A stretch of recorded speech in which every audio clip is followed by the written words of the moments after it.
Have you ever had one of those days? You know, where your head feels heavy. Like there's a morning fog you can't shake off. You're forgetting things left and right.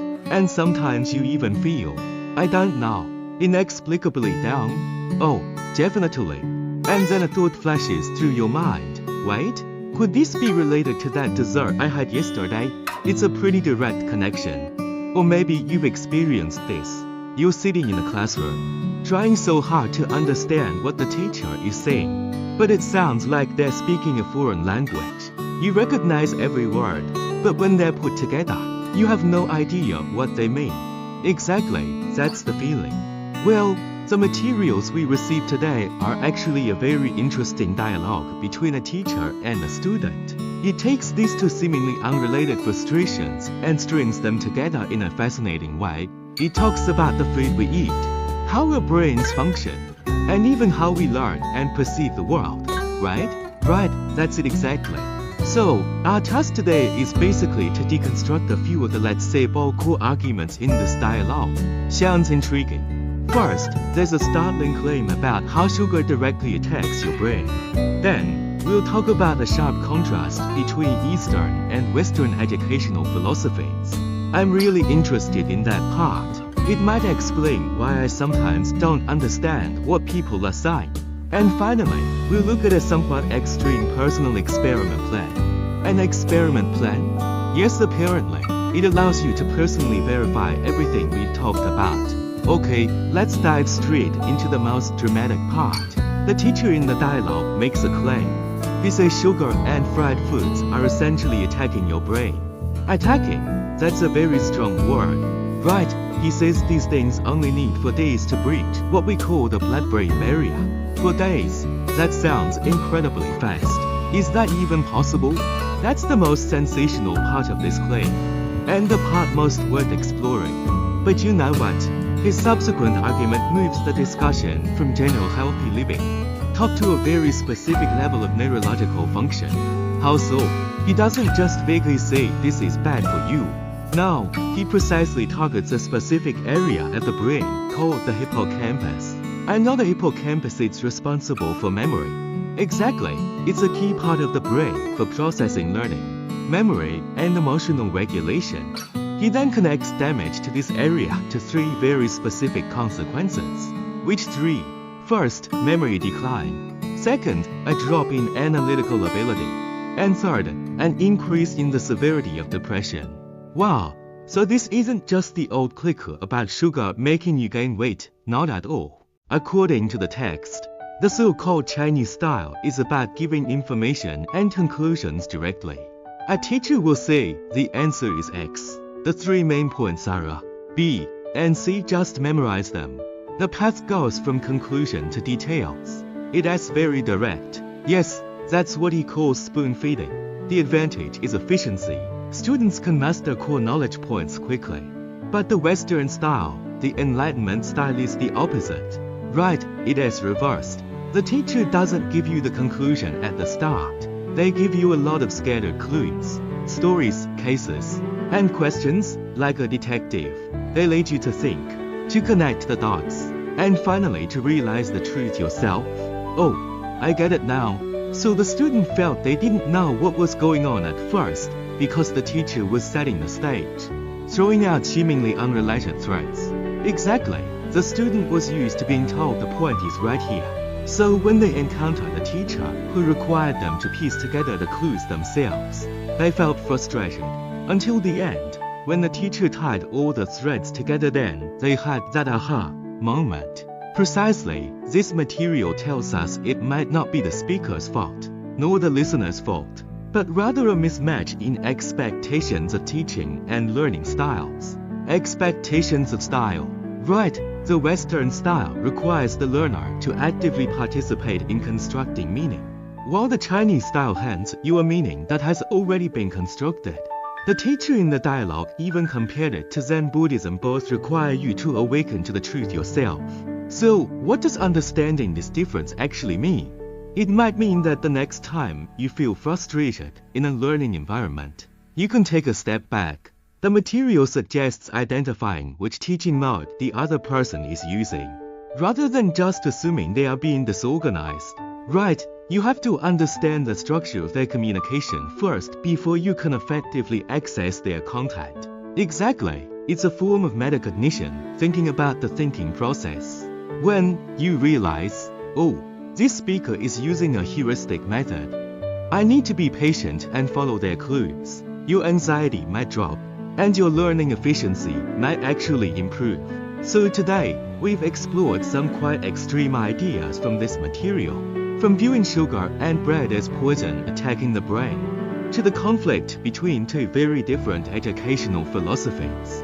The common thread running through all of this seems to be about those hidden structures and invisible influences we mentioned earlier. Whether that influence is happening inside our bodies, how sugar quietly affects our hippocampus, or in a classroom, where communication styles silently dictate our understanding. From beginning to end, this material advocates for a spirit of personal experience and self-awareness. It means that the piece of cake you had for afternoon tea today could, within days, directly affect your analytical skills in tomorrow's meeting, or even make you more prone to feeling depressed. It's a very direct link. To be honest, it's a bit scary. Truly, and he uses an even more intense metaphor. He says the craving for sugar is essentially like a drug addiction withdrawal that has powerful language. It's meant to emphasize how strong that physiological craving is. So, this leads to a question worth thinking about. What question? When you hear a claim like this one that sounds logically sound and has serious consequences, but lacks immediate evidence, how do you evaluate it? That is a great question. That's the interesting part of this material. It actually gives an answer.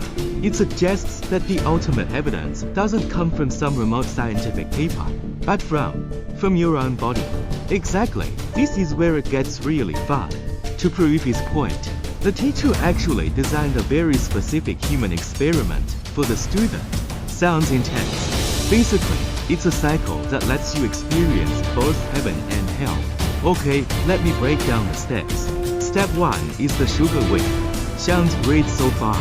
Right, it lets you eat normal portions of sugary foods to your heart's content for a week: ice cream, desserts, even fruit and bread, all those carbs. But here's the key, he requires you to carefully record your state while eating. Recording it ... that's actually the most challenging part. Because we usually don't link a sudden drop in mood today to a bowl of noodles we ate 3 days ago. Exactly, you wouldn't think of it. This experiment forces you to build the connection to observe the subtle changes in your memory, analytical skills, and emotions.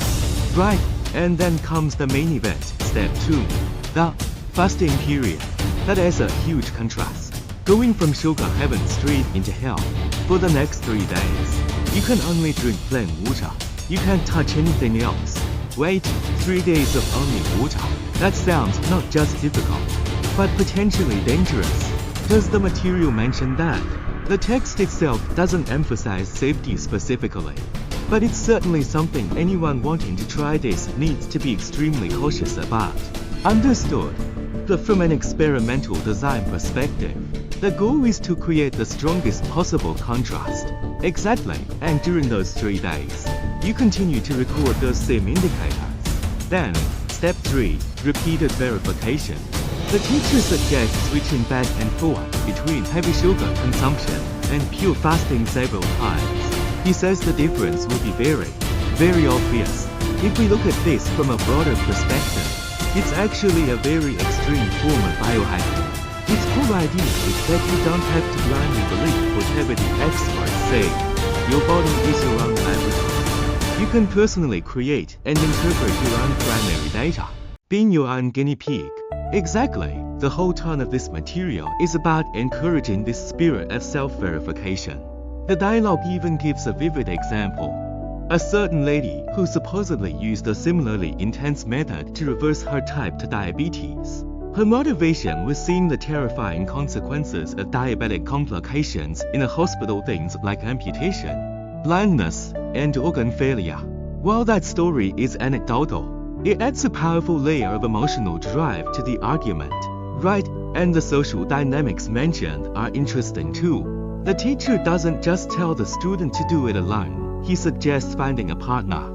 Yes, He suggests finding a buddy so you can supervise each other. He even joked about competing with that successful lady. Like the teacher said, two people who can't do it alone might just do it together. It's a strategy of using partnership to achieve a goal. This whole talk about how food affects the brain is actually revealing a hidden structure. We don't usually see the biochemical reactions inside our bodies. Interestingly, the educational styles we're about to talk about also involve a kind of invisible structure. But this time it's within human communication and learning. Yes, the dialogue makes a very clever transition here. 1 minute they're talking about physiology, and suddenly the topic shifts to learning methods. That is a neat pivot. It started with the student complaining about another teacher's class. That teacher had prepared for a whole week, and the content was rich, but the student was completely lost from start to finish. I've been there. That feeling where you can tell the speaker is brilliant, but you just can't get into their world. Exactly, and the diagnosis from the teacher in the dialogue is quite thought-provoking. He didn't say the student wasn't paying attention, nor did he say the other teacher was bad at teaching. So what did he say? He attributed the problem to a fundamental conflict in educational culture. Specifically, the difference between what he defines as traditional Chinese spoon-feeding education and Western-style heuristic Enlightenment education. Wait, isn't that a bit of a binary way to split it? It feels a bit like a stereotype. Many teachers in Taiwan use heuristic methods too. That's a very important point. We do need to be careful about oversimplification. The key here is to treat these two labels as theoretical models used by the material to analyze the problem. Models, not absolute labels. Right, it's not a precise description of all Eastern or Western teachers. The value of this model is that it provides a perspective to explain why the student felt that confusion, why they only understood everything at the very end. It's a problem of mismatched communication styles. Okay, I see. So how does this model define these two styles? Whether it's through an intense diet experiment to feel the real impact of food on your mind, or through understanding different communication modes to realize how your own learning biases affect how you receive new knowledge. And all of this ultimately points to one core concept. Don't just accept things passively. This leaves you with a final thought to chew on. The text implies that to truly understand something, whether it's the effect of food on your body or a completely new field of knowledge, you might need to go beyond just listening or reading. You need to actively test it yourself. Like the teacher said to the students at the end, you're not a good student. A good student would grab hold of me and insist on researching where these words actually came from. We have to figure it out completely. So, the question left for you is, in your pursuit of knowledge, is there something you've been passively accepting all this time, but from now on, you could start to actively verify for yourself? What are some ways to reduce sugar intake? Are there any natural alternatives to sugar that can boost energy? How much sugar is too much in a day?